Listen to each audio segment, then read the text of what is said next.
वंदे मातरम न गायल्यास शाळेवरती कारवाई केली जाणार आहे। छत्रपती संभाजीनगरमध्ये शिक्षण अधिकाऱ्यांनी माहिती दिली।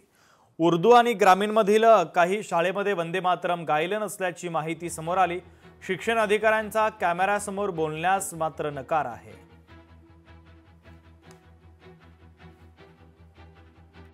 शासनानं वंदे मातरम हे गीत गाण्याचे आदेश दिले, मात्र बहुतांश शाळांमध्ये हे गायले गेले तर याला अपवाद पाहायला गेला तर काही शाळांमध्ये याचं गायन करण्यात आलेलं नाही आहे। म्हणजेच शासनानं जो काही निर्णय घेतला आहे त्याला पूर्णपणे केराची टोपली दाखवण्यात आलेली आहे।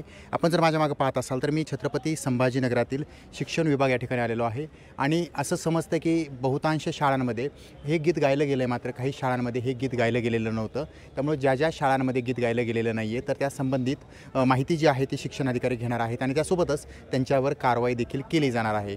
एकीकडे काही शाळांमध्ये हे गीत गायलं जाते, मात्र दुसरीकडे आपण जेव्हा चेक केलं तर हे समजले की काही शाळांमध्ये वंदे मातरम हे गीत गाण्यात आलेलं नाही आहे। त्यामुळे शासनानं जो काही निर्णय घेतला आहे त्याला केराची टोपली दाखवण्यात आलेली आहे। तर काही जणांनी हे स्पष्ट सांगितलं की आमच्यापर्यंत परिपत्रक जे आहे, आदेश जो आहे तो पोहोचलेला नाही आहे। त्यामुळे आता हे पाहणं देखील महत्त्वाचं आहे। ज्या शाळांनी हे गीत गायलेलं नाही आहे, शासनाचा आदेश असताना, निर्णय असताना देखील हा गीत गायलेलं नाही आहे, त्याला केराची टोपली दाखवली आहे। त्यामुळे त्या शाळांवर काय कारवाई केली जाते, कारण शिक्षण अधिकाऱ्यांकडून कळतंय की त्या शाळेंवर कारवाई केली जाणार, मात्र मुख्यतः फक्त बोललं जाते की मुळात कारवाई केली जाते हे पाहणं महत्त्वाचं असणार आहे।